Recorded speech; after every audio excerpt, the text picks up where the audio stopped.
Друзі, всім доброго вечора. Ми раді вас вітати. Я передаю слово прекрасній Олені, яка представить вам неймовірну Марен Шмідт, а сама м'ючуся і буду продовжувати вас всіх адмітити з кімнати очікування. So Marен, Anna just introduced us and mentioned that we're going to do a little bit more of self-introduction while people are joining us. And we're going to start soon. Доброго вечора всім. Сьогодні перекладатиму для вас я, Олена, і дякуємо, що цей вечір ви вирішили провести з нами в компанії Марен Шмідт. Marен, would you like to introduce yourself, or would you prefer me to use your bio? I think as you are here, maybe you want to say something else to our audience who already know you a little bit. Well, what did you introduce me? I really wasn't, I don't know what to do. Okay. I'll introduce you from our previous communication, okay? Отже, я думаю, що ті, хто слідкує за нашими соціальними мережами, вже побачили, що протягом останнього місяця ми активно рекламуємо нашу зустріч з Марен Шмідт. Ми також багато почали працювати над її статтями, які ми перекладаємо і ділимося з вами. Отже, Марен Шмідт – це магістр педагогіки, засновниця монтессорі-школи. Вона викладачка та авторка, яка була відзначена багатьма нагородами. Марен широко використовує свої таланти для написання інформаційних бюлетенів, блогу та книг. І в неї є дві її книги. Marен, would you mind if I'll do a little bit of promotion, because I actually have your books and I just mentioned that you are author of some books. Одна з цих книг називається «Як розуміти Монтессорі. Гід для батьків». А інша книжка, you can see that I was reading your book, right? Вона називається «Будуємо церкви, а не стіни». Отже, Марен написала ці дві книжки, і також вона веде дуже класний і доступний блог для батьків та вчителів, де у доступній простій формі пояснює, як правильно бути батьками, як працювати за методом Монтессорі і багато інших цікавих речей. Також вона виступає консультантом для Монтессорі-спільнот, активно консультує школи, викладачів. І ми для тих, хто особливо володіє англійською мовою, дуже рекомендуємо вам зайти на її блог, який називається Kids Talk. Я думаю, що поки я буду перекладати, хтось може в чати кинути посилання і самостійно знайомитися з її роботою. А сьогодні ми дуже вдячні Марен за те, що вона вирішила ось так в форматі онлайн поспілкуватися з спільнотою Монтессорі батьків, вчителів, освітян. І я передаю їй слово. Сьогодні ми будемо говорити на важливу тему, як будувати стосунки у родинах. Thank you, Marен. I'm here for you to translate. So I think if you have anything to add, feel free. If you're ready to start, we can start. I think I'm ready to start. So I'll get started here. But anyway, so I just want to say good evening and thank you for joining us this evening. It's morning where I am in Klamath Falls, Oregon in the United States. Anyway, I'm Maren Schmidt, and this evening we're going to be taking a look at building strong relationships in our families. Доброго вечора. Я хочу щиро подякувати вам, що ви приєдналися до нас сьогодні ввечері, там, де я в Огайо знаходжусь, в мене ранок. Мене звуть Марен Шмідт, і сьогодні ми будемо говорити з вами про побудову міцних стосунків в наших родинах, в наших сім'ях. When I was a young mom, I learned an important lesson from the late Paul Tsongas, a United States senator from the state of Massachusetts. After he was diagnosed with cancer, he stepped down from his role as senator, saying, "Nobody on their deathbed says they wish they had spent more time working. They say they wish they had spent more time with their families." Отже, коли я була молодою мамою, я отримала дуже важливий урок від, на той момент, сенатора від штату Масачусетс, який, на жаль, вже помер. Після того, як у нього діагностували рак, він пішов у відставку з посади сенатора і сказав, ніхто на смертному одрі не каже, що хотів би більше часу присвятити роботі. Всі зачасту кажуть, що хотіли б більше часу проводити зі своєю сім'єю. What I understood from Paul Tsongas is that he wanted to live a life with no regrets. And that thought helped me be more patient with my own children and my husband and try to find ways to have strong relationships with them. Що я зрозуміла з його слів, що він дійсно хотів би прожити життя без жалю, без того, щоб про щось жалкувати. І ця думка допомогла мені бути більш терплячою, в першу чергу, до своїх дітей, до свого чоловіка, і намагатися знайти способи мати з ними міцні стосунки. In 2012, Bronnie Ware, who worked with people who were dying, echoed Paul Tsongas when she wrote a book entitled The Top 5 Regrets of the Dying. In her book, she summarized her conversations with the dying, and they told her these 5 things. And У 2012 році Броні Вайер, яка на той момент працювала у хоспісі, тобто з людьми, які вже помирали, вона повторила те, про що казав попередньо Пол Цонгас, коли написала книжку, яка називається «5 речей, про які найбільше жалкують люди, що помирають». У своїй книзі вона підсумувала свої розмови з помираючими, і ось про що вони говорили. the first thing they told her is, I wish I'd had the courage to live a life true to myself, not the life others expected of me. Перше, що вони казали, це «я шкодую, що мені не вистачило сміливості жити так, як я хочу, а не так, як очікують від мене інші». I wish I hadn't worked so hard. Якби ж я не працював так багато.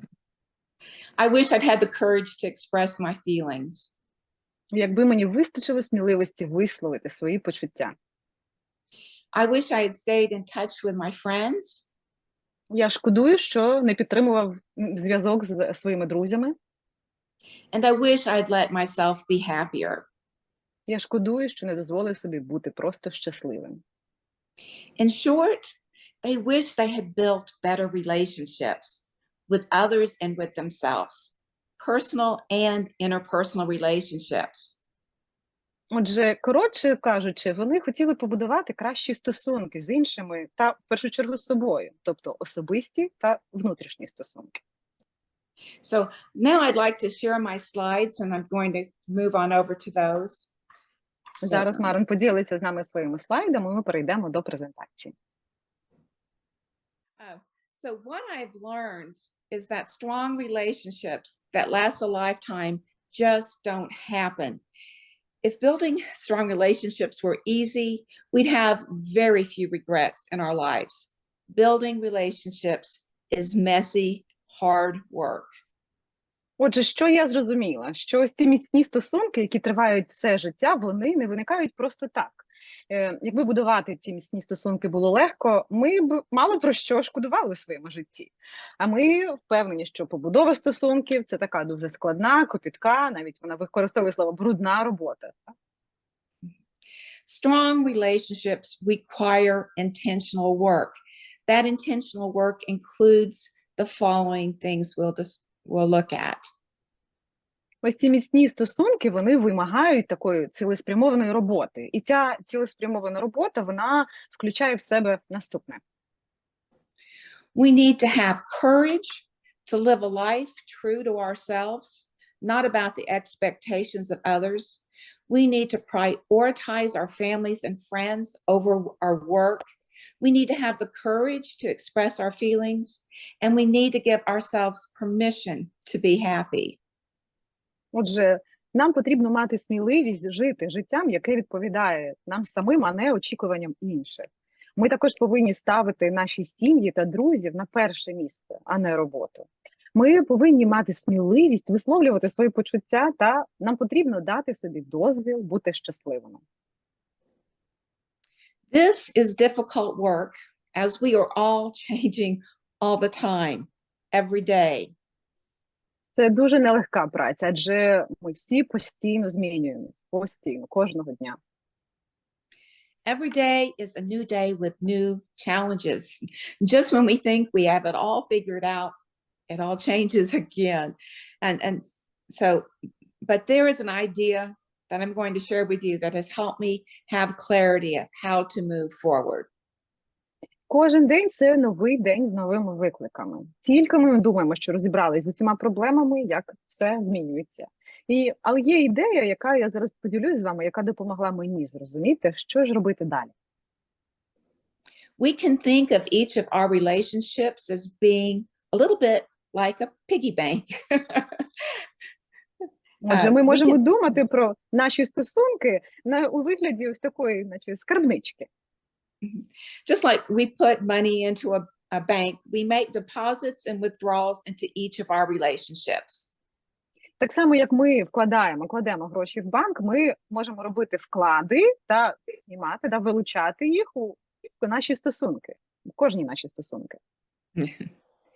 We make deposits when we act with kindness, when we show appreciation, and when we are in service to others. Отже, ми робимо ці вклади, коли ми діємо з добротою, коли ми проявляємо вдячність і коли ми служимо іншим. I hope to show you that when we simply focus on appreciation and service, we will build strong relationships that will last a lifetime with no regrets. Отже, я дуже сподіваюся показати вам, що коли ми просто зосередимося на доброті, на вдячності, на служінні, ми побудуємо ці міцні стосунки, саме ті стосунки, які триватимуть все життя без жодного жалю. We also make withdrawals, which are unconscious and follow a pattern of how we were treated when we were younger. Ми також з вами знімаємо кошти, забираємо за умови виконання певних дій. І особливо, коли ми були молодими, з дитинства. Зараз я розкажу вам про це трішки більше. So some of these behaviors we have that include manipulation, being unkind, breaking promises, being self-serving, lying and holding grudges, and more. So let's look at each of these ways we make relationships, withdrawals, and as those withdrawals, we destroy all the positive work we've done. So we'll just... Отже, багато з наших ось цих вилучень, коли ми забираємо зі стосунків, вони є несвідомими, вони відбуваються за зразком того, як до нас ставилися, коли ми були молодшими. До них будуть відноситися маніпуляції, недоброзичливість, порушення обіцянок, корисливість, брехня та образи і багато іншого. Тому давайте зараз зупинимося і трішки докладніше розглянемо кожен окремий зразок. Let's look first at how we manipulate others. And as I've said, many of these behaviors are unconscious. We aren't aware that we are doing them. The most others is that we offer rewards and punishments for certain behaviors we want to see. Давайте спочатку розглянемо, як саме ми маніпулюємо іншими. Як ми маніпулюємо іншими? Я вже сказала вам, що багато з цих способів поведінки є несвідомими. Ми не усвідомлюємо, що робимо це. Найпоширеніший спосіб маніпуляції іншими – це коли ми пропонуємо винагороду або покарання за певну поведінку, яку ми хочемо бачити. If we were raised with rewards and punishments, it may seem like a reasonable way to get our children to change their behavior. For example, if you do this, I'll give you this toy. If you behave this way, I'll take away the toy. Rewards and punishments. Отже, якщо ми виросли в атмосфері заохочення покарань, це може здатися абсолютно розумним способом змусити наших дітей змінити свою поведінку. Наприклад, якщо ти зробиш це, я дам тобі цю іграшку. Якщо ти будеш поводитися так, я заберу іграшку. Заохочення і покарання. But rewards and punishments don't help us build strong, healthy relationships with others. Але заохочення покарання не допомагають нам будувати міцні та здорові стосунки з іншими. Instead of doing to our children to change their behavior using rewards and punishments, we should instead concentrate on working with our children to help them understand why they are behaving the way they are. Замість того, щоб робити з нашими дітьми, щоб змінити їхню поведінку за допомогою заохочень і покарань, ми повинні зосередитись на роботі разом з нашими дітьми, тобто допомогти їм зрозуміти, чому вони поводяться так, як вони поводяться. We work with our children by watching them, listening to them, talking with them, and not at them, and thinking through the strategies we use to build our relationships. We'll talk more about various relationship building strategies when we look at how to make deposits into our relationship accounts. Отже, ми працюємо з нашими дітьми, спостерігаючи за ними, слухаючи їх, розмовляючи з ними, а не, умовно кажучи, на них накладаючи щось, і продумуючи стратегії, які ми використовуємо для побудови стосунків. Ми поговоримо більше про різні стратегії побудови стосунків, коли будемо розглядати, як робити вклади в наші рахунок наших стосунків. So what does being unkind mean? We may think that we are a kind person who doesn't intentionally act mean, but we have to stop and think, does this action show kindness and respect to this person? Отже, що означає бути недобрим? Ми можемо вважати себе доброю людиною, яка ненавмисно поводиться недоброзичливо іноді, але нам дуже важливо зупинитися і подумати, чи показує ця дія доброту і повагу до цієї людини. So everything from our tone of voice, the words and gestures we use, eye contact, what we say or don't say, and much more appear to others as respectful and kind or not. Отже, все починаючи від тону нашого голосу, від слів, жестів, які ми використовуємо, зорового контакту і того, що ми говоримо або не говоримо, та багато-багато іншого сприймається іншими як повага та доброта, або ні. The key question to ask ourselves every day, am I choosing a loving response or action to this situation? Choose love.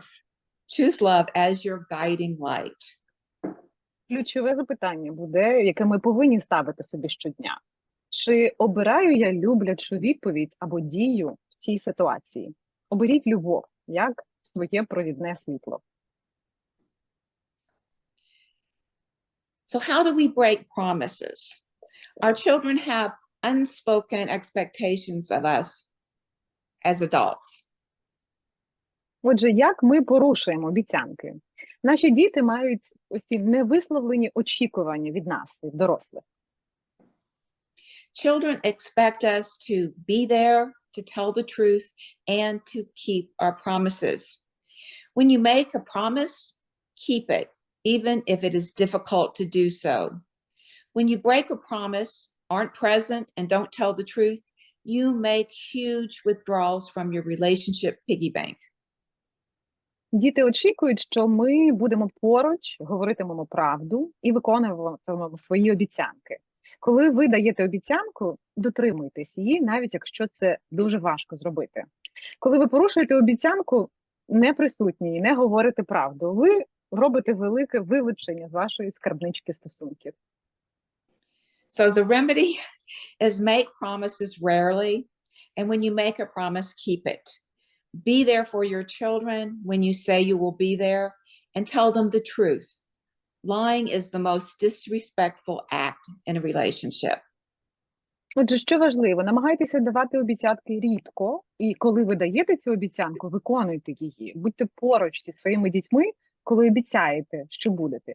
І кажіть їм правду. Брехня – це найбільший прояв неповаги, ось цей вчинок неповаги у стосунках. So how are we self-serving? Sometimes as adults, we tend to think that what we are doing is more important than what a child is doing. Yes, we have jobs so we can take care of our children, but there are times we need to ask a tough question. Is my job affecting my positive relationship with my children and family?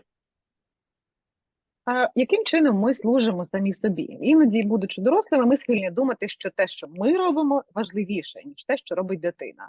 Так, зрозуміло, що ми повинні мати роботу, щоб піклуватися про наших дітей. Але бувають ті моменти, коли ми повинні поставити складне запитання. Чи впливає моя робота на мої позитивні стосунки з дітьми та сім'єю? So I've known people over the years that said they worked late at the office to provide for their families. In retrospect, they realized they were avoiding the tough and messy daily work of building strong relationships with their children and their spouses. Протягом багатьох років я знала досить багато людей, які казали мені, я працюю допізна в офісі, щоб забезпечувати свою родину. Але озираючись назад, вони розуміли, що насправді уникали ось цієї важкої, брудної щоденної роботи з побудови міцних стосунків зі своїми дітьми та дружиною або чоловіком. So the question to ask yourself is, with this behavior, am I serving myself or others? With this behavior, am I avoiding others? Отже, питання до себе. Своєю поведінкою я служу собі чи інше? Чи не уникаю я своєю поведінкою інших? So when life is chaos at home, it can be easier to be away and work more.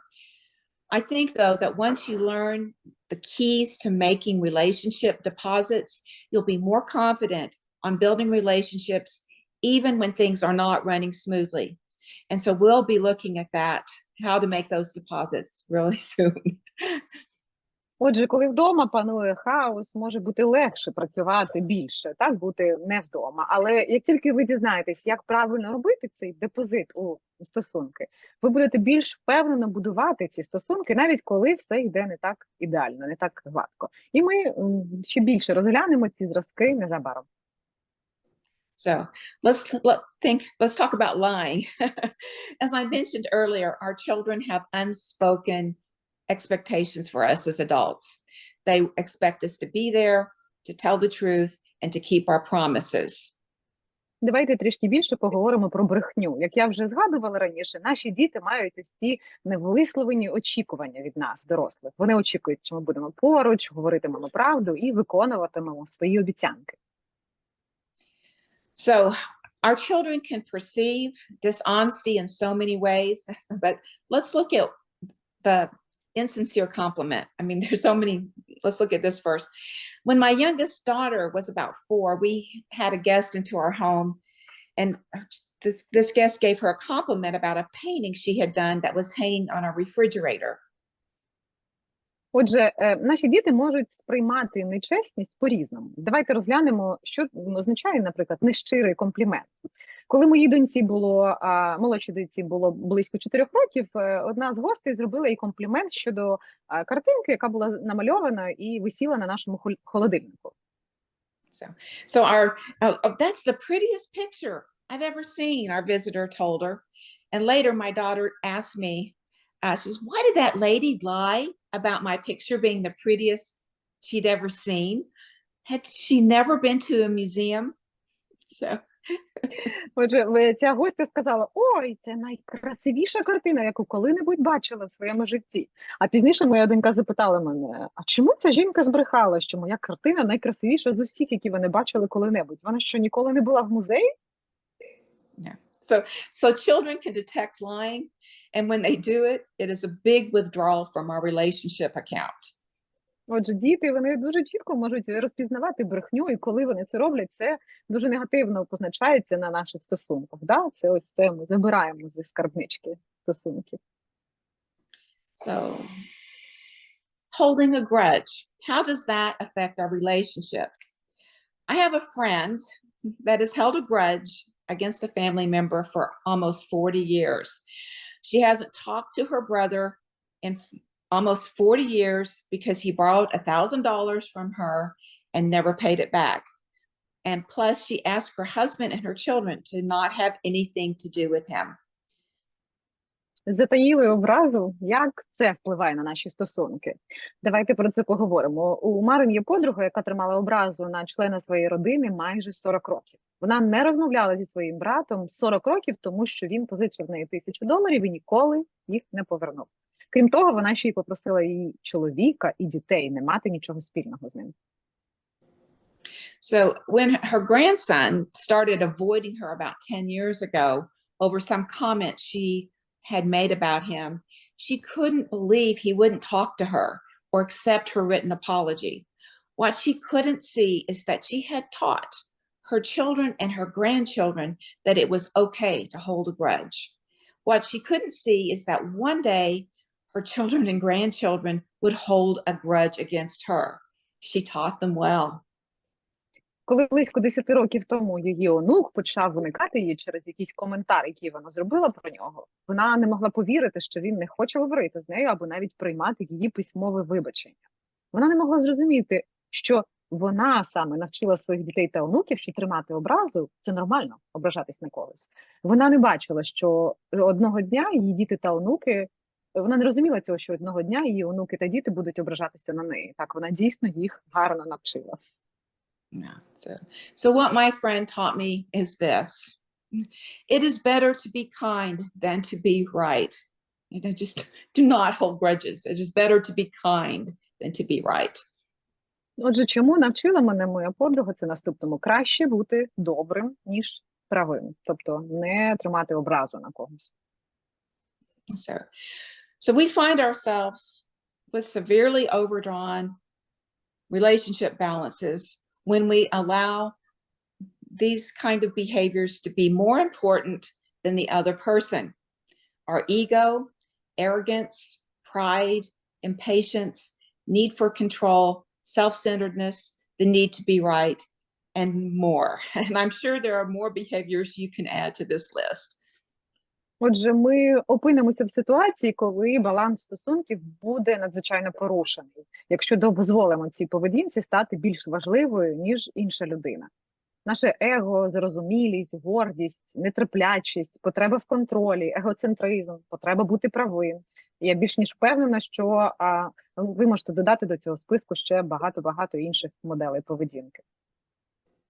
So, remember, we bankrupt a relationship by taking more out of the relationship than we put into it. And those withdrawals can bankrupt a relationship quickly and perhaps for the long term. Отже, пам'ятайте, що ми будемо руйнувати стосунки, якщо ми будемо більше забирати з них, ніж вкладати. І ось ці вилучення можуть збанкрутувати стосунки дуже швидко і, можливо, надовго. І пам'ятайте також, що це легко зробити. So, and remember too that this is easy to do because we do so many things unconsciously. І ми багато речей робимо несвідомо, тому це буде дуже легко зробити. So to maintain a healthy relationship, we need to make regular and frequent deposits. Щоб підтримувати здорові стосунки, нам потрібно робити регулярні та часті внески. Preferably daily deposits because that daily interest adds up real quickly. Бажано, щоб це були щоденні внески, оскільки ось ці щоденні відсотки дійсно складаються разом, да, буде більше. So how can we make these daily deposits? Remember this simple acronym in English, anyway, it's simple. I don't know if it's simple in Ukrainian, but it is the key to helping you turn a troubled relationship into a loving relationship. Ask, A-S-K. Отже, як ми можемо робити ці щоденні вклади? Запам'ятайте цю просту абревіатуру. Марен розуміє, що вона англійською, нам треба буде більше пояснення. Це ось ask, A-S-K. Це ключ до того, щоб допомогти вам перетворити проблемні стосунки на люблячі. So we make these relationship deposits by offering daily appreciation, service, and kindness. Отже, ми будемо робити ці вклади у стосунки, пропонуючи щоденні. У нас A стоїть для appreciation, це у нас буде вдячність, S for service, служіння, та K for kindness, доброта. Тобто українською це буде ВСД, майже ВСУ. So ask these questions to the other person in the relationship. What can I do to show you that I appreciate you? How can I serve to enrich your life? How can I show you kindness? What I have found that every person has their own needs and emotions about how they feel appreciated and loved. Отже, поставте ці запитання іншій людині у стосунках. Що я можу зробити, щоб показати, що ціную тебе? Як я можу послужити, щоб збагатити твоє життя? Як я можу проявити доброту? Yeah, so I love to get flowers from my husband. For me, it shows appreciation, kindness, and it makes my life more beautiful. I love having fresh flowers on my dining room table and throughout my house. Yeah, so you might imagine how shocked I was when a friend told me that she disliked getting flowers from her husband on special occasions, as she thought it was just an easy gift to pick up at the last minute, not showing true appreciation. Я виявила, що кожна людина має власні потреби та емоції щодо того, як вона відчуває, що її цінують, люблять. Наприклад, я люблю отримувати квіти від свого чоловіка. Для мене це просто прояв вдячності, доброти, робить моє життя прекрасніше. Мені подобається, коли на моєму обідньому столі і по всьому будинку стоять свіжі квіти. І уявіть собі, як я була здивована, шокована навіть, коли подруга сказала мені, що їй не подобається отримувати квіти від чоловіка на особливі дати, оскільки вона вважає, що це просто подарунок, який можна взяти в останню хвилинку, не виявляючи справжньої вдячності. So I think it is key for us to understand that to show appreciation, service, and kindness, we have to offer our actions in terms of the other person's needs, not what we think they need. For me, a most helpful idea to help me think in terms of the other person is from the book, The 5 Love Languages. Отже, для нас дуже важливо зрозуміти, що для того, щоб показати вдячність, служіння і доброту, ми повинні пропонувати свої дії з точки зору потреб іншої людини, а не з точки зору того, що, на нашу думку, їй потрібно. Для мене найбільш корисною ідеєю, яка допомагає думати з точки зору іншої людини, є ідея з книги «5 мов кохання». So many times in conflicted relationships, we can feel frustrated. We think we're doing all the right things, you're trying so hard, and still there are hurt feelings, angry explosions, and withdrawal from interaction at all. Будь ласка, зам'ютьте себе, нас хтось перебиває тут. Отже, дуже часто в конфліктних ситуаціях ми можемо відчувати розчарування. Нам здається, що ми робимо все правильно, ми так стараємося, але все одно залишаються образи, вибухи гніву або взагалі відхід від взаємодії. Важливо, щоб ми говорили мовою любові іншої людини, а не своєї власної. So it is key that we speak in terms of the other person's main love language, not our own love language. And how a person expresses their love is how they like to receive love. And sometimes that may not be as evident as we would like. Отже, те, як людина виражає свою любов, є тим, як вона любить отримувати любов. І іноді це може бути не так очевидно, як нам хотілося. So let's look at the first of these love languages, which is words of affirmation. Давайте розглянемо першу з цих мов любові. Це наші слова твердження, або, я думаю, зараз активно використовується і в українській мові англіцизм афірмації. So for the person who feels loved when hearing words of affirmation, it is important that we keep giving those important love tokens. So how can you recognize if a child's or anyone's main love language is words of affirmation? Does a child like to give you drawings? Do they save the cards they get for their birthdays and holidays? Do they tell you that they love you every day? That's a big clue into someone's main love language. Отже, для людей, які відчувають себе коханими, коли чують слова, твердження, ці афірмації, важливо, щоб ми продовжували давати ці важливі знаки любові. І яким чином можна розпізнати, що основною мовою любові дитини чи будь-кого іншого є слова афірмації, слова твердження? Чи любить дитина дарувати вам малюнки? Чи зберігає вона листівки, які отримує на день народження та свята? Чи каже вона вам, що любить вас кожен день? Ось це буде важливий ключ до розуміння основної мови любові. So how can we offer words of daily affirmation? We can write notes. We can offer a sincere compliment. We can give words of encouragement. We use positive statements, saying things like walk instead of don't run. We watch our children doing the right thing and letting them know that we know. So we catch them doing something right. For example, I saw you help your sister this morning with her shoes. That made our morning easier. Thank you for your help.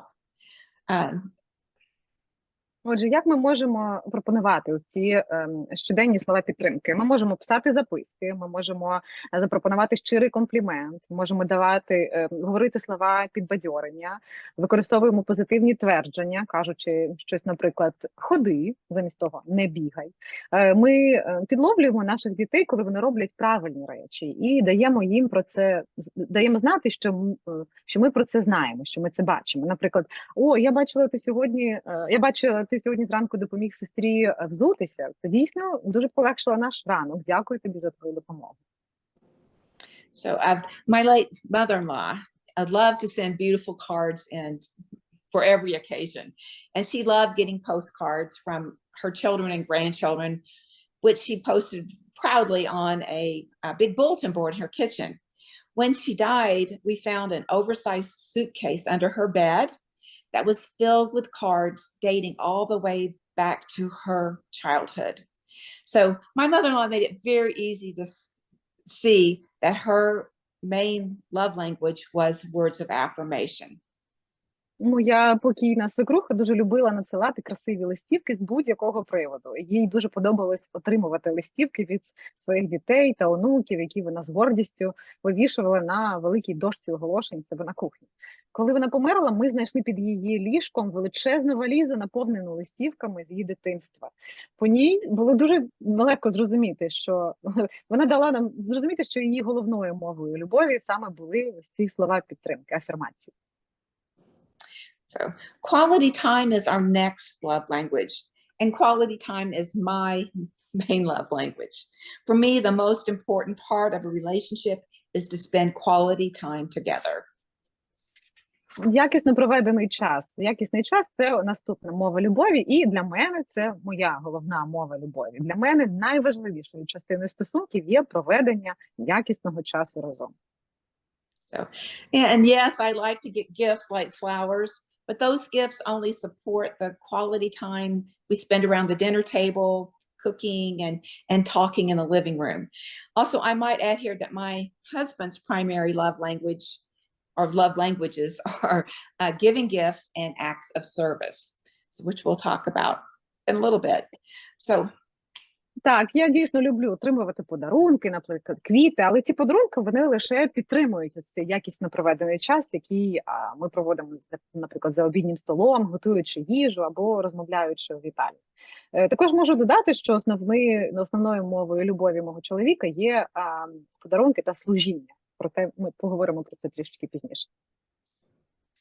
So also the interesting thing about quality time is that it doesn't have to be a huge amount of time. It just has to be focused.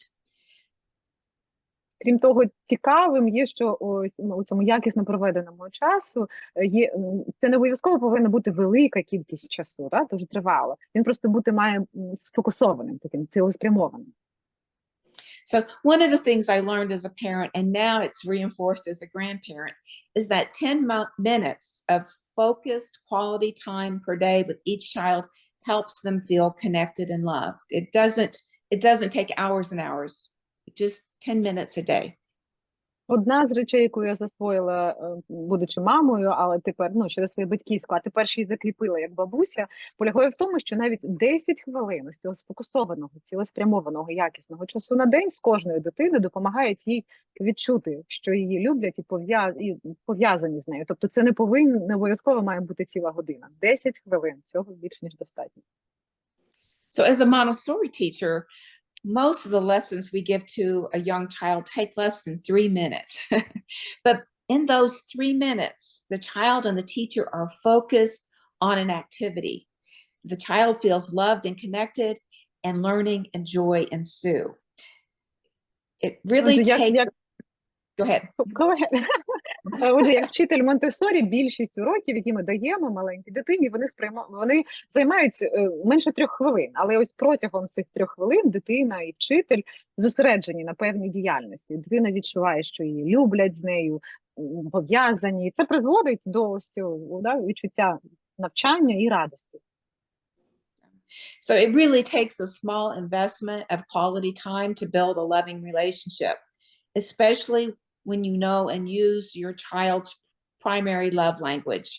And if that's quality time, then that doesn't have to be so difficult. So. Отже, для того, щоб побудувати ці люблячі стосунки, потрібно витратити зовсім небагато часу, особливо, якщо ви знаєте, використовуєте основну мову любові вашої дитини. Якщо це ось цей якісний час, то ви знаєте, що це не обов'язково дуже тривалий період. So our next love language is gifts. And there, of course, as we well know, there are people who love giving and getting gifts. Наступна мова любові, про яку ми будемо говорити, це подарунки. Я впевнена, що ви знаєте, що є багато людей, які обожнюють дарувати подарунки та, звісно, отримувати подарунки. So when a person's primary love language is gifts, they delight in getting a gift as well as giving a gift. And my oldest daughter loved to give gifts when she was young. And so when she was 5, she brought me this little blue small ceramic vase that I put next to the kitchen sink, and it's still there. And so that I would have a special vase to put small flowers that she picked from our garden to put have a special place for the flowers she would give me. So that's giving is her primary love language. Отже, коли людина володіє певною мовою любові, мовою подарунків, вона отримує задоволення від того, що отримує подарунок, а також від того, що його дарує. Наприклад, моя старша донька дуже любила дарувати подарунки, коли була маленькою. Коли їй було 5 років, вона придбала мені маленьку синю керамічну вазу, щоб поставити її біля кухонної раковини, і щоб у мене була ось ця спеціальна ваза для маленьких квітів, які вона так само збирала і дарувала мені з нашого двору. So a gift doesn't need to be elaborate. It only needs to be thoughtful. And I found that giving a surprise is a fun way to offer a gift. So when my daughters were between 3 and 9 years old, I'd plan surprise outings and simple things like to the park, to a museum, to go get an ice cream cone, to the swimming pool, perhaps like popping corn or watching a movie. So I'd simply write on a card, surprise, we're off to the pool, and I put the card in an envelope and hand it over as a gift, and it made it feel more special than just saying, let's go to the pool today. Отже, подарунок не повинен бути якимось складним, він має бути лише продуманим. Я, наприклад, виявила, що дарувати сюрпризи – це дуже цікавий спосіб і запропонувати цей подарунок. Коли мої доньки їх вік був приблизно від 3 до 9 років, я планувала для них ось такі прогулянки-сюрпризи. Прості речі, як, наприклад, похід до парку, за морозивом, до басейну, чи, можливо, зробити попкорн, подивитись фільм разом. А я просто писала на маленькій листівочці: сюрприз, ми йдемо у басейн, клала його у конвертик та вручала це у якості подарунка. І ось їм це давало можливість відчути себе більш особливим, ніж якби я просто сказала: давайте сьогодні підемо в басейн. So how can you recognize if your child's primary love language is the giving, receiving of gifts? Try offering a few simple gifts and see if those gifts help you build a more loving relationship. So over the next few weeks, keep your eyes open for clues of your child's primary love language. Отже, яким чином ми можемо визначити, чи основною мовою любові вашої дитини є ось дарувати та отримувати подарунки? Спробуйте зробити кілька простих подарунків і подивіться, чи допоможуть вони вам побудувати ось ці більш люблячі стосунки. Протягом наступних кількох тижнів будьте уважними, уважно спостерігайте і шукайте підказки щодо основної мови любові вашої дитини. So let's take a look now at another love language, acts of service. For the people whose main love language is acts of service, they feel love and connection when someone does something for them or with them, or they offer service to others. Давайте тепер подивимося на наступну іншу мову любові – це служіння.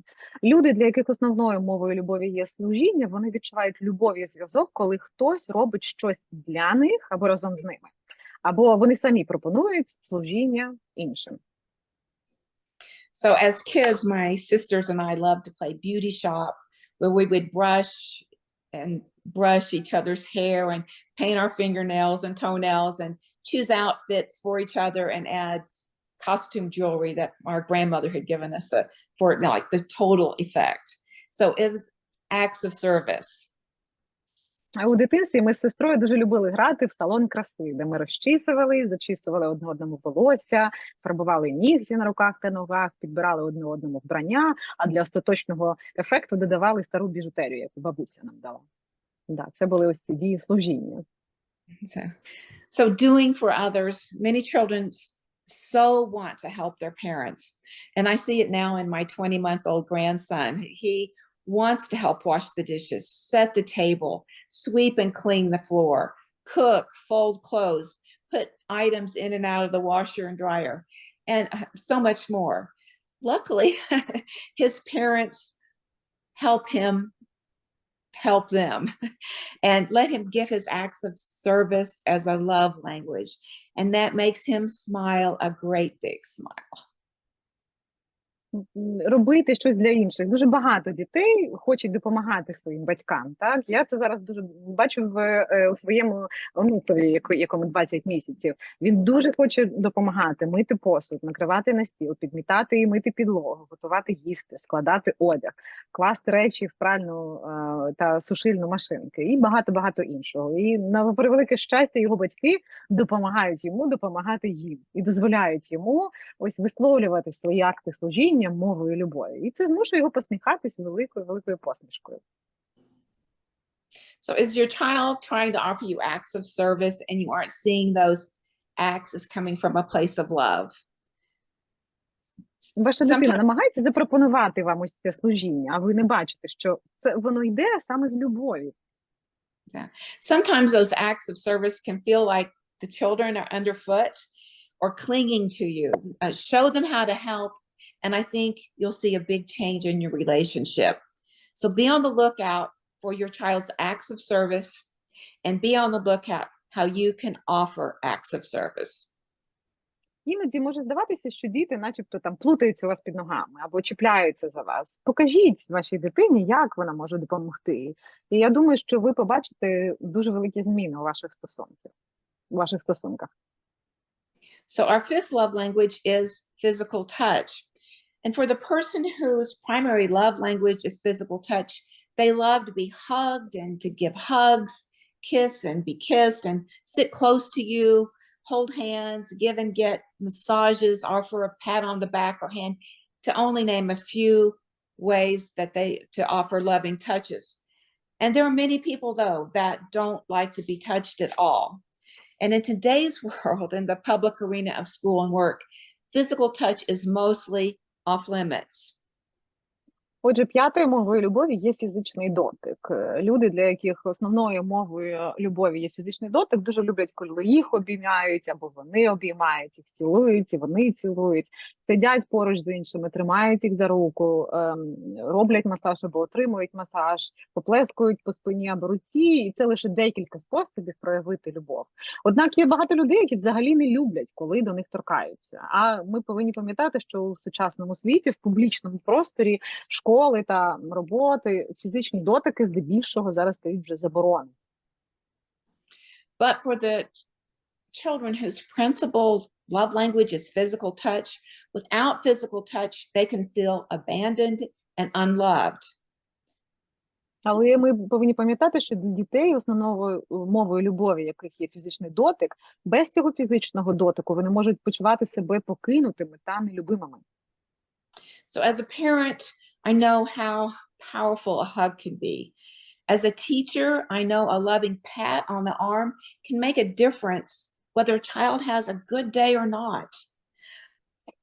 Як мама, я знаю, наскільки сильними можуть бути обійми. Як вчитель, я так само знаю, що ось це любляче поплескування по руці може мати надзвичайне значення, чи буде у дитини гарний день, чи ні. So I've also found that cooking with children, especially making bread and kneading it, acts as the love language of physical touch. The measuring, the stirring, the tasting, the smelling and eating pleasures of cooking seem to manifest themselves as physical touch. So is your child's primary love language physical touch? Simply by adding a few hugs and pats on the back every day can make a difference in building a loving relationship. Крім того, я ще й виявила, що приготування їжі з дітьми, особливо, якщо ми говоримо про випікання хлібу, його замішування, теж діє як мова любові через фізичний дотик, тому що ми вимірюємо, перемішуємо, куштуємо, нюхаємо і отримуємо задоволення від їжі, яке приносить приготування їжі. Ось це воно здається, наче фізичний дотик. Отже, чи є фізичний дотик основною мовою любові вашої дитини? The key to using love language is to be observant and aware of how and when love languages are being used. I invite you to read Gary Chapman's book, The 5 Love Languages of Children. Отже, ключ до використання мов любові – бути спостережливим і усвідомлювати, як і коли використовуються мови любові. Я запрошую вас прочитати книгу Гері Чепмана «5 мов любові дітей». So learn to recognize and use the 5 love languages. It will change all your relationships for a lifetime. Навчіться розпізнавати і використовувати 5 мов любові, і це змінить усі ваші стосунки на все життя. So it is in our daily acts of appreciation, service, and kindness that our relationships grow and the dividends multiply for a lifetime. Отже, саме в наших щоденних актах вдячності, служіння та доброти наші стосунки зростають, а дивіденди примножуються на все життя. A lifetime where we've had the courage to live a life true to ourselves, not about the expectations of others. Життя, в якому ми маємо ось цю відвагу жити так, щоб відповідати самим собі, а не очікуванням інших. A lifetime where we prioritized our families and friends over our work. Життя, в якому ми ставимо на перше місце наші сім'ї та друзів, а не роботу. A lifetime where we found courage to express our feelings to the important people in our lives through acts of appreciation, service, and kindness. Життя, в якому ми знаходимо сміливість висловлювати свої почуття для важливих людей в нашому житті через акти вдячності, служіння та доброту. And a lifetime where we gave ourselves permission to be happy and to create a happy family with no regrets. Життя, в якому ми дозволяємо собі бути щасливими та створювати щасливу родину без жодного жалю. To be human is to have problems. And when you have problems with your child or in any relationship, I encourage you to ask 2 questions. I think these 2 questions will help you discover what needs to be done to repair the relationship. These two questions. Отже, бути людиною означає мати проблеми. І коли у вас виникають проблеми з дитиною чи в будь-яких стосунках, я закликаю вас поставити собі 2 запитання. Я думаю, що саме ці 2 запитання допоможуть вам зрозуміти, що потрібно зробити, щоб відновити стосунки. Отже, ці 2 запитання. What do I do that makes you feel loved? And what do you do to make me feel loved? Що я роблю, щоб ти відчував, що тебе люблять?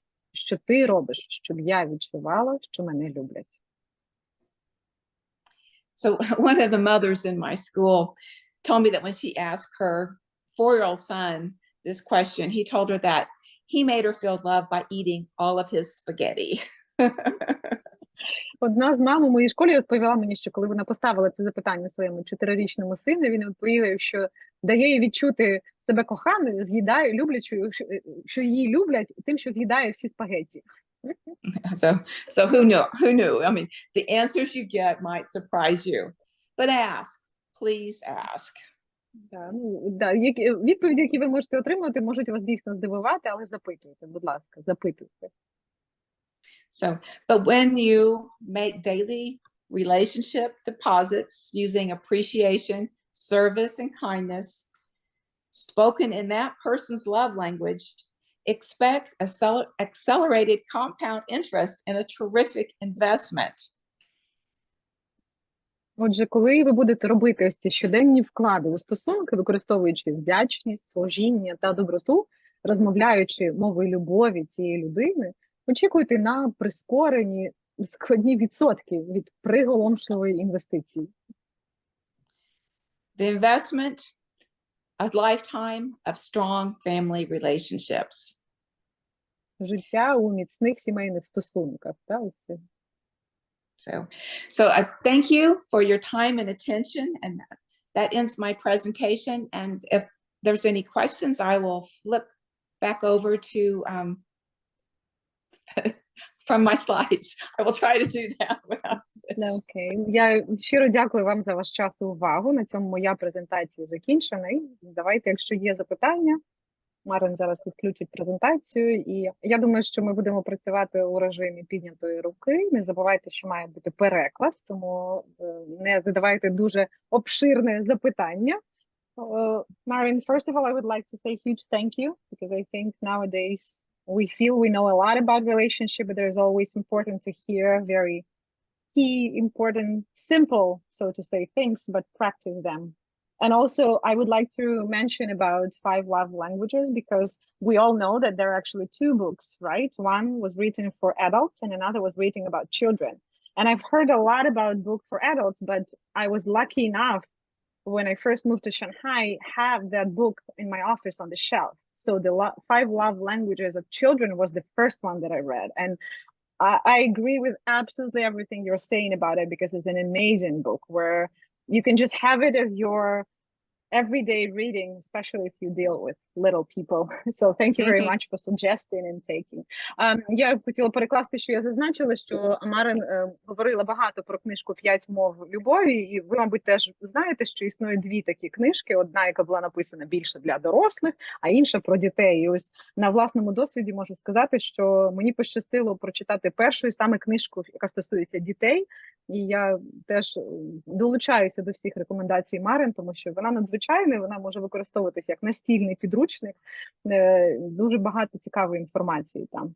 Отже, якщо є запитання, будь ласка, піднімайте ручку, не соромтесь, бажано, щоб ви включали вашу камеру, щоб ми чули і бачили, хто задає запитання, але я розумію, якщо ви в умовах, де ви не можете включити камеру. Marien, there are a lot of thank you notes in our chat. So people are appreciating your presentation. I just want to pass it around. I'm not sure if you're actually checking the chat. Oh, I can see. Друзі, я коротенько вклинюся і скажу, що з приводу книжки, я знайшла книжку «5 мов кохання саме дітей» на Якабу, вона посилання в чаті, тому ви можете, якщо вас зацікавило, піти і потім її придбати. Well, Marien, so Anna just searched and she found this book in Ukrainian, so she already is sharing a link with people so they can find this book in Ukrainian and read it. Wow, fantastic. That's good. Yeah, it's really good. I'm not sure if our audience is shy or your presentation was very clear. So, well, I know sometimes it's just hard to ask questions, but if anybody has a question, I'm happy to try to answer it. Marien, may I kick off the conversation? I would like to hear a little bit more about, because, you know, I was reading your book and I was reading a lot about you, and I know that your ideas that really connects a lot with the what Montessori UA is doing is to make sure that Montessori is accessible to as many children as possible. And actually, like, you know, I just finished your book, Building Cathedrals, and I started reading this one, and I love what it says in the preface, that I think it was 1996, right, when you had that written in some of your notebooks, but then after some years you get back to that. And I love how you talk about Montessori education as affordable education for all students, and I think that's exactly where we are looking now. How are your thoughts about, like, do you think you do enough for that at the moment, and how your thoughts were evolving and, you know, developing through all these years of actually serving your goal to make Montessori accessible? And let me translate my question. Translate my question first.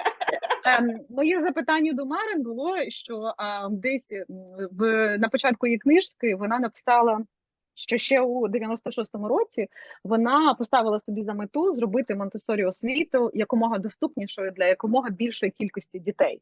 І я озвучила це, що це дуже перекликається з тим, над чим працює організація Монтессорі зараз, що то ми намагаємося розповсюдити Монтессорі, зробити його максимально доступним для людей.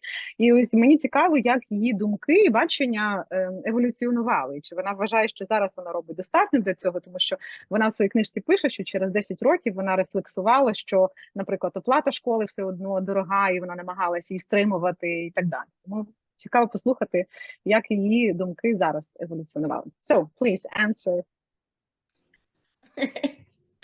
I'm just, because I speak German, and it's like, I thought, oh, I understand a lot of Ukrainian, and I don't.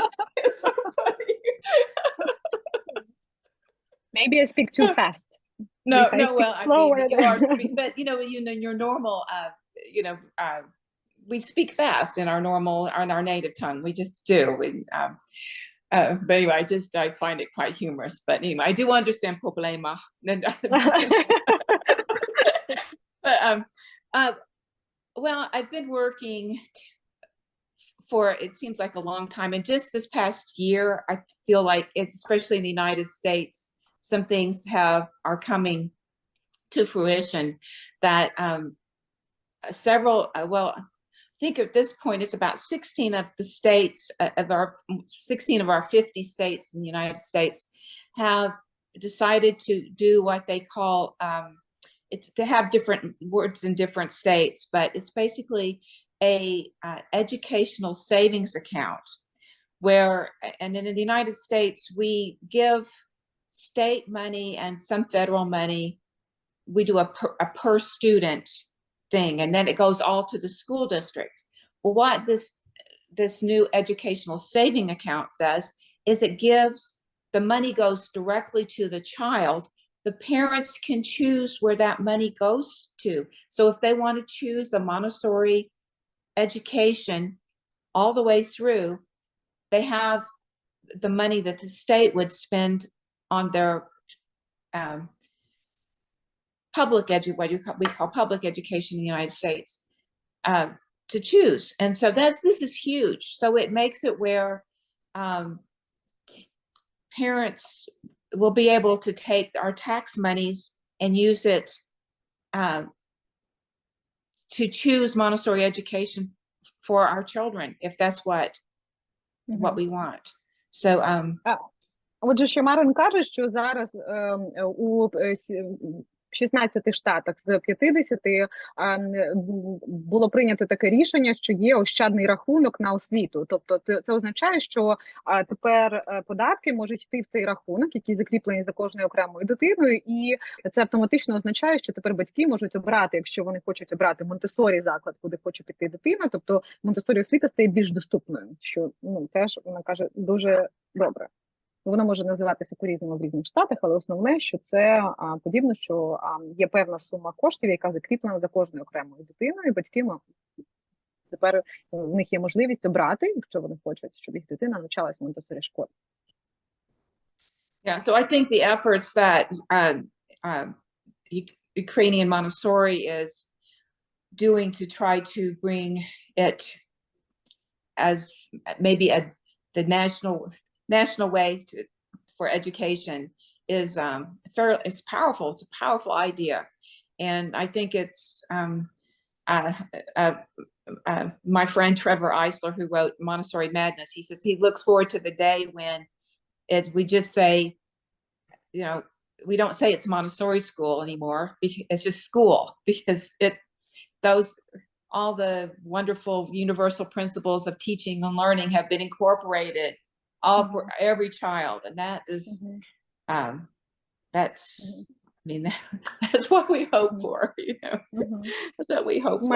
Марен каже, що ця ідея, що Монтессорі намагається зараз максимально поширити і зробити Монтессорі ще більш доступним для більшої кількості дітей в Україні, вона дійсно дуже потужна, і вона рефлексує на те, що її друг, автор книжки Монтессорі божевілля, я так думаю, вона так перекладається, він якось сказав, що ми чекаємо з нетерпінням того дня, коли ми вже перестанемо казати Монтессорі-школа, ми будемо просто казати школа, тому що ось ці основні принципи, вони будуть використовуватися в освіті абсолютно для всіх дітей. Thank you very much. I hope that someone has another question. If not, There let is us a know. question in the chat box. Okay.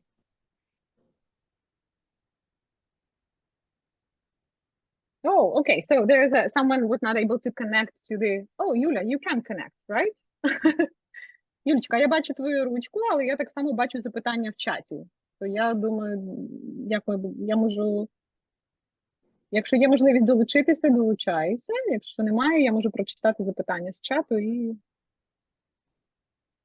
Добрий вечір. Я буду зараз намагатися долучитися, тому що якраз в процесі приготування з дитиною вечері, тому процес творчий, як то кажуть. Мене зацікавили два запитання, і я би хотіла їх задати зараз, і потім буду слухати тільки відповідь. Добре? Перше запитання – це з приводу того, як ми можемо поєднувати ось ці види любові в Монтессорі все ж таки класі, тому що зараз була тема більше про таку домашню атмосферу і сімейну побудову сімейного простору, так, з дітьми разом. Але мене цікавить саме от в класі тоддер, якщо ми кажемо про такий вік. І друге запитання – це щодо, якщо в нас є, чи взагалі може бути дві провідної любові, скажімо так, типу любові у дитини. Чи таке буває з досвіду нашого спікера, і яким чином тоді ми можемо це поєднувати? Дуже дякую. Okay, so Marien, we have two questions related to 5 love languages. One is that your presentation mainly was focused on building a relationship more related to family, right? But the question here, how can we use our knowledge about 5 love languages in the Montessori community, especially if we talk about toddler age? And then the second language, is it possible that the child can have 2 main love languages, and how does it usually work? So what's your experience? So, well, I think that you can have more than one love language, and it's like I mentioned, like my husband has 2 main love languages, and acts of service and gifts. So as I always say, I learned early on, we've been married for 50 years. And so early on in my marriage, I would say, oh, wouldn't it be nice to have a shelf over in that corner? And the next day there would be a shelf in that corner. I mean, he built it for me, and it's like, so I had to be very careful what I asked for.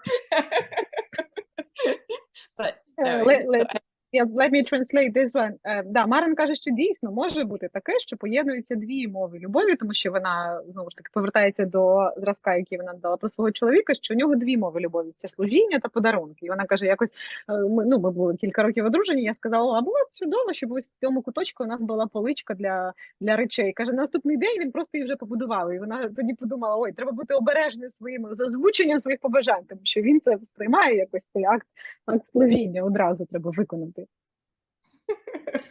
So anyway, so there, acts for my husband is like acts of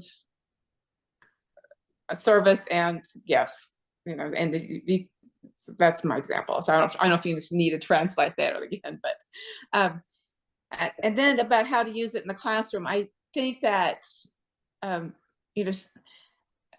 and I used the example of my grandson, but we see children doing something, and maybe it's not what we want them to do, and we again, the whole thing of observing and watching the children, and thinking, instead of just thinking, why are they doing that? Why are they I'm just thinking, why are they pouring water on the floor? Well, they're going to mop. They're it's an act of service. They see the floor dirty, and they're pouring. It may not be the way we showed them to mop, but it's an act of service. And so if we stop long enough to sort of observe, and one of the Montessori, it's not Montessori, but one of the things that I say is like,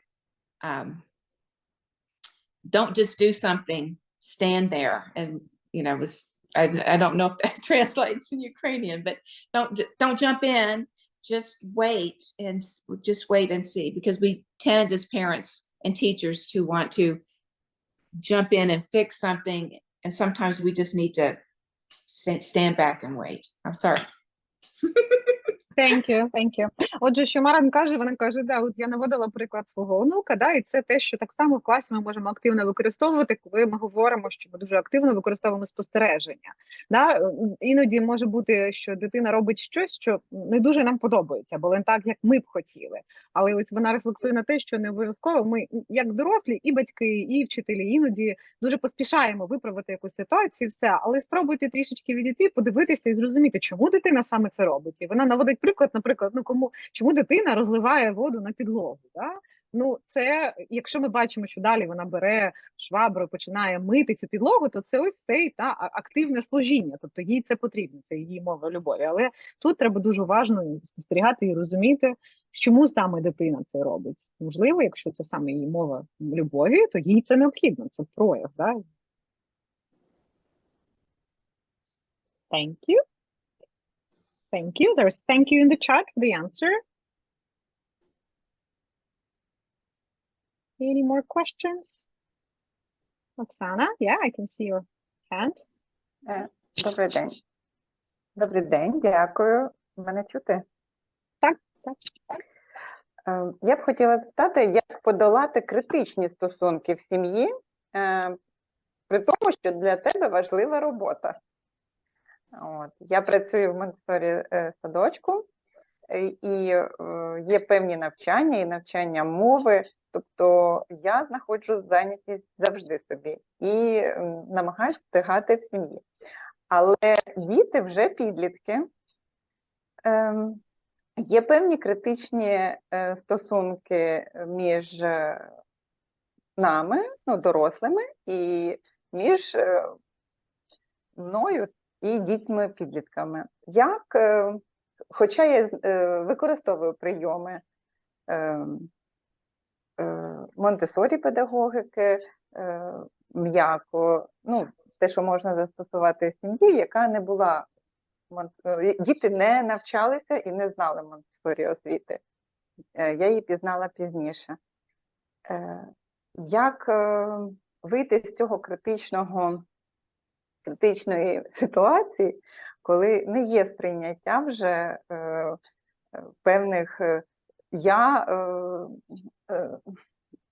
звернень, або ти звернень, а є наростання образи в підлітковому віку, або несприйняття того, що говориться певними там правилами. Дякую. Я спробую зараз перекласти. Можна, якось дуже коротко. Але ви сказали, що у вас в пріоритеті робота, я правильно вас зрозуміла? Так, зараз так. So Oksana is reflecting on her family situation and saying how to really build stronger relationship with. Right now, there's like some critical aspects of it.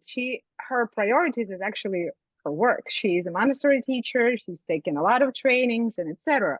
But at home, she has teenagers who are, with whom she's trying with both her children to build strong relationship, but they were never in a Montessori environment, right? So even though that she, tried to implement some of her knowledge of Montessori philosophy using iMessage and etc., but then still it's not working. So she's trying to ask how properly to build those relationships with the children if one thing, they were never in a Montessori community, right? So they were growing in a most probably like different public sector and still, maintain, because I think she also reflects on what you were saying about putting family as a priority, but then she acknowledged that her job is a priority and for her at the moment. So if you can give some advices how to raise teenagers. I feel like it's another topic, right? It's like another. Well, I think that, and again, I have to, it's on the slide about, just asking those two questions about what is it that what is it that I do to make you feel loved, and what is it that you do to make me feel loved? And I think that is one of the communications you can have with your teenagers. And I don't know. I don't think she'll ever listen to this, my daughter, you know. But a few years ago, anyway, she was a teenager, and I was running a school. And this was when she was about 14. And there was just a lot of things going on in our lives. That my husband was traveling internationally all the time, so he was gone. I was pretty much a parent by myself. And I was running the school, and if somebody was just a few minutes late, I would be late from picking her up at school, and she would be the last person picked up at school. And when she was probably 30 years old, she talked to me about that. She was still hurt that I hadn't picked her up on time for long periods of time. And she never told me about it at the time. She never mentioned it. So I felt really hurt at the time, you know, that she couldn't have told me that when she was 14, and that we could have worked through that problem. So anyway, I go back to those two questions, you know, what is it I do to make you feel loved? And what is it you do to make me feel loved? And apparently at the time when she was 14, it was pick her up at school on time was how I made her feel loved, and I didn't do it. So, I mean, and if we'd had that conversation on an ongoing basis, we would have avoided that resentment or whatever. And does that help? Thank you, Марен. Отже, Марен, вона повертається до свого слайду, в якому вона говорила про ось ці два ключові запитання, да, які треба не боятись запитувати, що я роблю, що ти відчувала, що тебе люблять, і що ти робиш, що я відчувала, що мене люблять. Вона рефлексує на свій досвід, коли її доньці було 14 років, і на той момент Марен керувала школою, і це дуже відповідальна посада, і так траплялося, що якщо хтось до школи приходить пізніше, то тоді вона пізніше їде забирати свою доньку зі школи, і вона дуже часто залишалася останньою. Да? Тобто дуже довгий період, вона не забирала її вчасно, вона була останньою. Каже, коли вже було близько 30 років, вона мені про це розповіла, що вона до сих пір ще рефлексує на це і пам'ятає, як вона погано себе почувала, і вона каже, і мені стало дуже не по собі, що на той момент це було не проговорено, да? Тому що ми б могли, що так довго це ще жило в моїй доньці, якось та проблема, через яку, і вона каже, да, тому тут треба. І вона ще й зазначила, я сподіваюся, моя донька не послухає цей запис паралельно, але тут вона говорить про те, що якби ці запитання були вчасно задані, проговорені, то стосунки могли б розвиватися в іншому напрямку, і не було б цього, що її, ще півжиття її дуже турбувало. Дуже дякую. Тоді можна вважати за успіх, якщо ми відкрито про це говоримо, хоч і не з задоволенням. Але ми проговорюємо, я пояснюю, але натикаюсь на критику. Хоч і з любов'ю, але переживаю, це складно. Дякую. So does it mean that we can actually acknowledge that it's a successful case if we still talk about it, even though that we are not, always positive about it? Like if I am criticized as a mom by my children, but still we're talking. So would that be as the, successful case that we at least communicating about those issues? Yes. But the key, I think, is keeping that communication open and going. And, and there are times that, and again, it's like when you can tap into those 5 love languages, that helps smooth the waters to make things calmer. But, there are times that as adults, we're called on to do, we've started a new career where we have to focus on it or it's not going to work, and so our children need to understand that. And I think we also need to, be a role model for commitment. And again,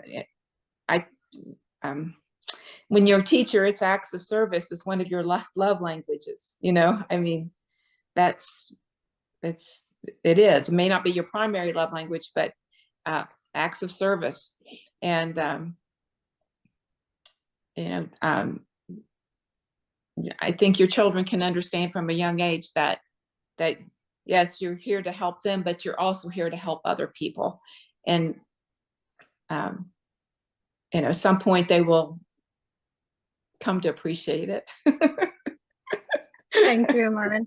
Да, вона говорить про те, що да, головне тримати цю розмову відкритою, і так само, ну, бувають такі життєві ситуації, коли, наприклад, ви змінили кар'єру, і від цього залежить все ваше подальше життя. Тут головне тримати ось цей, ну, якби продовжувати говорити про це, і вона ще зазначає про те, що, наприклад, у вчителів, да, у них ще є ось ця роль служіння по відношенню до інших. Якщо ви тримаєте цю розмову відкритою, то ну, ваші діти так само мають розуміти, що це так само ось ця, ну, скажімо, ще одна мова любові, яку ви повинні проявляти по відношенню до інших. І ви так само повинні бути ще й рольовою моделлю цієї, ну, відданості такої, да, зобов'язань. Тобто ви показуєте, що якщо да, ви щось зобов'язані робити. Ну і дуже сподіваємося, що ваші діти, ну, зрозуміють. Але так, вона наголошує на тому, що відкритий діалог повинен бути. А я ще можу від себе додати, що, ну, ви говорите про те, там же все-таки два запитання, да? Що я роблю, щоб ти відчував, що я тебе люблю, але так само ви запитуєте це і у дітей, що ви робите, щоб, тому це двосторонній процес. Так, я вам дякую. Дуже дякую. Ми рухаємося. Thank you very much. Ми рухаємося далі. Я бачила запитання у чатику, але поки Люда з нами, Людочка, може, давай ти. Ой, тебе не чути, Людочка. Ти хоч і адм'ютнулася, але звуку немає.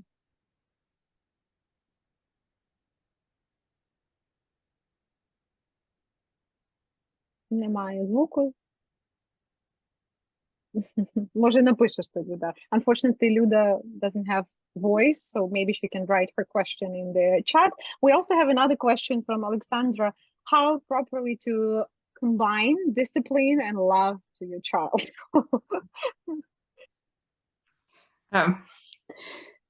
As I call it, having a iron hand in a velvet glove. Oh, wow. Iron hand in a velvet glove. Вона каже, як я називаю це, це мати руку праску і м'яку рукавичку. Wow. I don't need to think about the Ukrainian equivalent. I can only reflect about being kind and strict, how Montessori was saying, right? To respect and then demand respect. Firm, being kind and firm. You know, so I think that you know, the only true discipline is self-discipline. So when we help our children learn to listen to themselves and have that that self-discipline that comes through normalization, the process of normalization. But you know, we have to guide, and that's where being kind and firm, and freedom within limits of responsibility and safe, as I say, we stand safety, but limits, you know, so that, you know, so I guess some of that we, you know, we need to be kind and firm within limits of responsibility. Freedom, offer freedom within limits of responsibility. So let me translate that part. Ну, ось ця аналогія, я треба подумати, да, про там залізну руку і м'яку пухнасту рукавичку, але я запропонувала ось цю альтернативу в Монтессорі, яку ми використовуємо, це бути добрим і строгим, да, тобто це коли ми ставимося з повагою до дитини, але вимагаємо такої самої поваги до себе. Марен так само рефлексує на поняття свободи і дисципліни в Монтессорі філософії і говорить про те, що насправді єдина справжня дисципліна – це самодисципліна. Тобто, коли дитина вчиться прислухатися сама до себе, а ми можемо тільки направляти і допомагати їй до цього прислухатися. Тому так, це дуже важливо, але вона ще раз говорить про те, що ось ці Монтессорі поняття, які нам відомі, свідомі, да, це свобода та ліміти, і важливо в них зануритися, і коли ми більше про них дізнаємося, вона допоможе розуміти, як саме поєднувати дисципліну та любов. Thank you very much, Marен.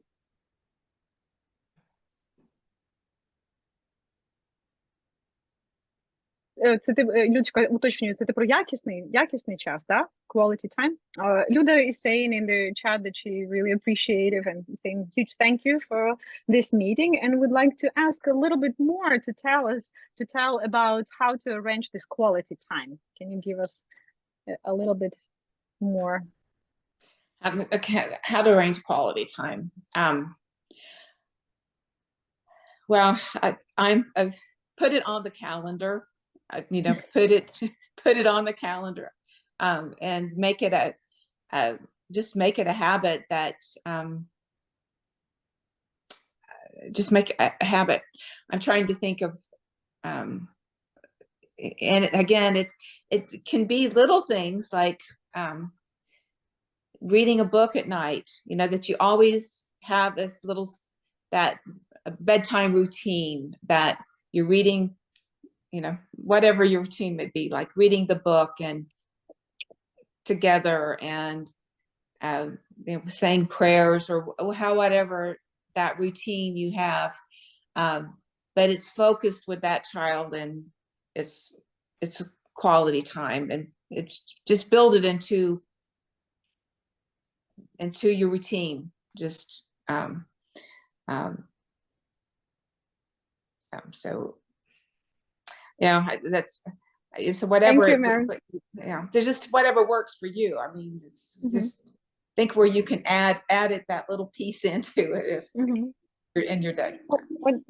Марен говорить дуже прості, зрозумілі, але важливі такі речі. Вона каже, в першу чергу, зазначте це в своєму календарі, зробіть це вашою звичкою. Да? І цей ну, якби фокусований, там, якісний час, це може бути, наприклад, читання книжки щовечора перед сном, або, наприклад, спільна молитва разом з дитиною. Або, тобто головне, щоб ви зазначили це і використовували це як звичку і повторювали це. І, ну, ще раз наголошую, що це не повинно бути щось дуже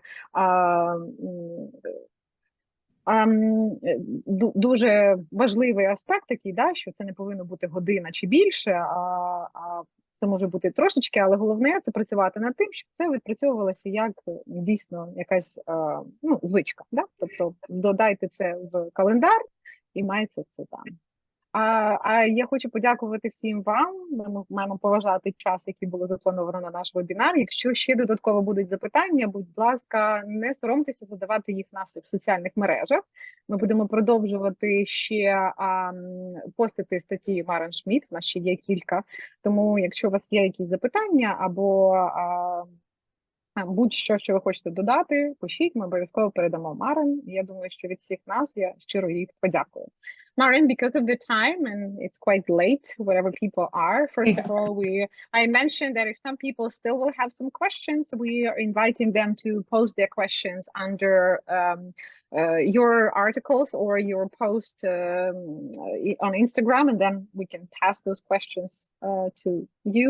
And from the bottom of our hearts and from all Montessori UA community and all educators of Ukraine, first of all, we would like to say a huge thank you for being so supportive and to joining us, for first of all opening your blog and your articles with us. I think we are sending positive thoughts in the future, because my personal goal is to have your books translated into Ukrainian. I feel like the language that you use is so clear and simple and understandable, so the Ukrainian community, both educators and parents, definitely deserve to learn more about your work. And if you know, thank you so much for your time and for willing to share your knowledge with us. And I think Anna has a few more words to say. Yes. Okay, thank you. I would like also to share gratitude from our organization and from all the participants who joined today and who will join us later. And of course, we will stay in touch with you, and we will continue our cooperation. And I really believe that we will at some point translate your books. Elena is super passionate about this. Друзі, я говорю про те, що ми дуже щасливі, що Марен з нами, і вдячні їй за те, що вона нас підтримує. Ми обов'язково перекладемо книжки Марен. Бачу повідомлення про те, запитання до мене в особисті про те, чи є книжки Марен в Україні. Наразі їх немає, але ми будемо працювати над перекладом її книжок українською. І я би хотіла попросити зараз всіх за нашою старою доброю традицією включити камери і надіслати сердечка Марен, щоб показати їй всю нашу любов, щоб вона побачила наші обличчя, всіх вас, і відчула це тепло ще ясніше. Ви знаєте, наскільки ваші живі обличчя на відео, наскільки вони надихають, і хочеться, щоб вона теж відчула це тепло. And Marен, I'm asking people to also turn on their cameras and to share their gratitude, so you can see people and you can feel their touch a little bit more. And I would also love to send my gratitude to Олена for translating today. Олена, також дуже хочу долучитися також до подяки Олені за те, що вона перекладала сьогодні і зробила це все доступним для нас. Олена також, хто не знає, Олена є педагогом 3-6 і 6-12, у неї більше 20 років досвіду в Україні, в Шанхаї, і наразі вона також працює над перекладами статей Марен Шмідт. Все, що ви читаєте у нас на сайті і в наших соцмережах, це все діло рук цієї прекрасної жінки. Тому дякуємо тобі особливо. Ну і на цьому будемо завершувати. Дуже вам вдячні за те, що приділили нам час. І до нових зустрічей. Thank you so much for taking your time and hope to see you soon. Okay, goodbye.